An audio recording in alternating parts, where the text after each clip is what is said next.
mbokk yi on s'est beaucoup battu pour un projet te projet boobu mooy sauver le Sénégal ay at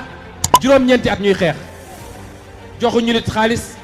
ñi safoo di seetaan les talibé Sonko TV dalati leen nag jàmm ci xibaar ki nga xam se ne moo di njiital Pastef nag di Ousmane Sonko ginnaaw nag ba nu ko tëjee ca këram ga ba léegi daal parce que rek léegi mu mat nag li nga xam se ne moo di ñaari weer te boobu ba léegi nag état bu Sénégal nag waxu ko ci dara ba xam na ni jàpp Ousmane Sonko wala duñ ko jàpp ba tax daal ki nga xam se moo di Ousmane Sonko tamit ma ngi fay defal ay activité am ci biir këram dafa bind ay livre am di tëral li nga xam se moo di programme ginnaaw bi mu mujjee génn sortie bi mu mujjee def sax ne na bu nu defaatee beneen investissement par la force muy neex muy naqare rek dañ koy amal Ousmane Sonko nag baadu fippu na lii daal turo si turo mu mel ne nag dañ kaa nar a bari cadre noonu ba présidentielle 2024 wala daal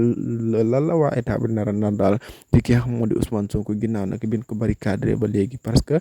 man na 2 mois daal mooñ ko toog ci këram ba léegi wëleen di abonné di like di partager. mbokk yi on s'est beaucoup battu pour un projet te projet boobu mooy sauver le Sénégal ay at juróom-ñeenti at ñuy xeex joxuñu nit xaalis